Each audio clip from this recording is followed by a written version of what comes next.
Hey guys, welcome back to other fashion academy. चलिए आज हम लोग बात करेंगे सीजर पे, जो बहुत इंपॉर्टेंट चैप्टर है हमारी कटिंग और स्टिचिंग का। अगर आप प्रोफेशनल हैं तो हर दिन और हर बार ज़रूरत पड़ने वाली है हमें सीजर्स की।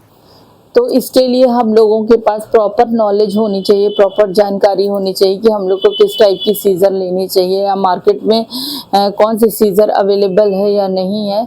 दूसरी चीज़ है कि हम लोग को देखना है कि बजट के हिसाब से हम लोग को जो भी सीज़र चाहिए वो हम लोग को परचेज़ करनी चाहिए।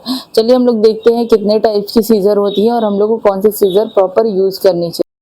सबसे पहले हम लोग बात करेंगे साइज़ पे। मार्केट में जो साइज़ अवेलेबल है तो हम लोगों को देखना है। हम लोगों को मार्केट में 4 साइज़ मिलेंगे, 9 नंबर, 10 नंबर, 11 और 12, जो कि बिगनर्स के लिए हमारा 9 to 10 बिल्कुल कंफर्टेबल, इजी है और 11 और 12 प्रोफेशनल यूज़ कर सकते हैं।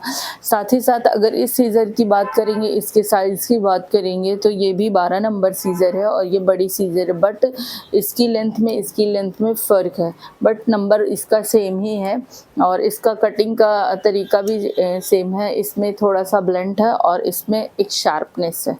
हम लोग देखेंगे कि जो है ये सीज़र है 10 नंबर, बहुत लाइट वेट है और बहुत सुंदर है, देखने में भी ये बहुत प्यारी लग रही है और ये बिगनर्स के लिए बेस्ट है। इसका मार्केट में मैंने बताया 9 और 10 दोनों अवेलेबल है और इसको हम लोग ईज़िली हैंडल कर सकते हैं। इस तरह से इसमें एक प्लास्टिक ग्रिप, सिलिकॉन ग्रिप है इस तरह से, जो आपके फिंगर्स को इरिटेट होने से या किसी तरीके के डैमेज से बचाती है और इसमें बहुत प्रेशर नहीं लगाना होता। पॉइंट इसका काफ़ी अच्छा है और हम लोगों को कितना भी कम स्पेस हो ये कवरेज देता है और अच्छे से होल्ड करता है। ये 12 नंबर जुपिटर है। आप देखिए इस पे नंबर मेंशन है और इस तरह के पैकेजिंग में आता है, बिल्कुल इस तरह से कवर होता है और इसका ये बॉक्स दिया हुआ है। इस तरह से आप देखें, इसकी बॉक्सिंग इस तरह से होती है और जो है ये 12 नंबर है, काफ़ी बड़ी है और अच्छी है सीज़र। बट इसका ड्रॉबैक एक ये है कि इसकी जो पॉलिश आपको बहुत फिनिश दिख रही है, शाइनी दिख रही है, ये ज़्यादा टाइम तक नहीं चलती। 1 मंथ में ही इसका डैमेज शुरू हो जाता है, ये सारी पॉलिश उतर जाती है इस तरह से।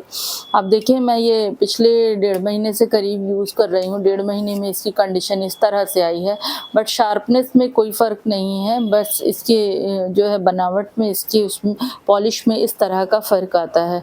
तो अगर आपको एक सिर्फ शार्पनेस देखनी है तो आप इसको परचेज़ कर सकते हैं। अदरवाइज़ ये मैं इसको यूज़ करती हूँ और अच्छा परफॉर्म करती है, बट पॉलिश का ही इशू आता है, तो आप इसका देख लीजिए। करेंगे इस वाली सीज़र की, तो इसमें भी सिलिकॉन की एक लेयर है इस तरह से, इसमें भी कवरिंग है और जो है सबसे बड़ा सवाल ये उठता है कि इस सीज़र में बहुत लोगों को कन्फ्यूजन है कि इस सीज़र में वापस से धार लग सकती है या नहीं लग सकती है। तो बिल्कुल लग सकती है इसमें धार और हम लोग इस सीज़र को बार बार बनवा सकते हैं, शार्प करवा सकते हैं, कोई प्रॉब्लम नहीं आता है। बस ये ऊपर का कोई पॉलिश नहीं जाएगा, अंदर से ही इसके जो पॉलिश आएगी, जो तेज़ होगी, धार रखी जाएगी, बस उसमें फ़र्क आएगा। बाकी ये सिलिकॉन प्रोटेक्टेड है तो इससे फिंगर भी डैमेज नहीं होगा, आपको बहुत ज़्यादा एफर्ट नहीं लगाना है। और अगर आप बिगनर हैं तो बिल्कुल आप 9-10 निश्चिंत होकर के, फ्री होकर के ले सकते हैं, कोई प्रॉब्लम नहीं आएगा। और अगर आप प्रोफेशनल रेगुलर यूज़ हैं तो फिर आप 12 नंबर ही प्रेफर करें। अगर बात करेंगे हम लोग इस वाले सीज़र की, तो ये आप देखेंगे काफ़ी वेटेड है। सबसे पहले तो इसका वेट का इशू आता है।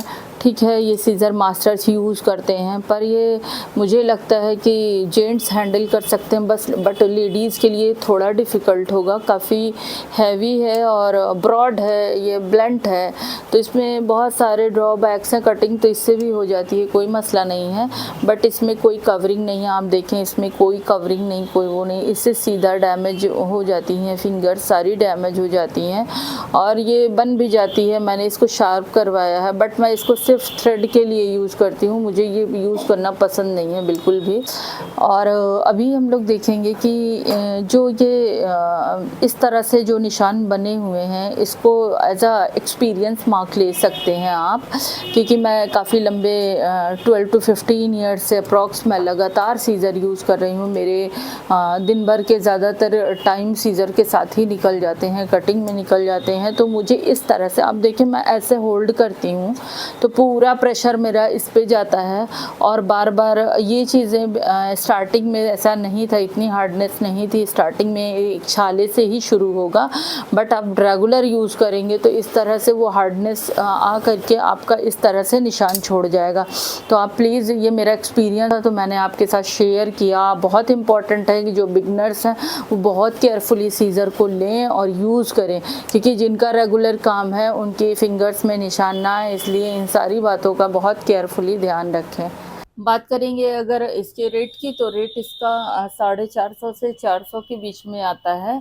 तो 11 और 12 नंबर हम लोग को 450 से 400 के बीच में अवेलेबल। बाकी आपके ऊपर है कि आप कितना बार्गेनिंग करवा सकते हैं, अगर कुछ और लेस हो जाता है तो बेटर है। और अगर आप इसकी 10 नंबर लेते हैं, 9 और 10 लेते हैं, तो आपको 350 से 300 के बीच में मिल जाएगी।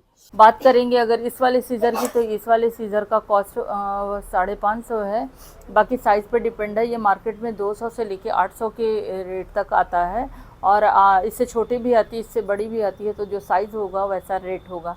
ऐसी ढेर सारी वीडियोस के लिए आप मेरे चैनल पर बने रहें। आप मेरा चैनल लाइक शेयर सब्सक्राइब करें। Thank you.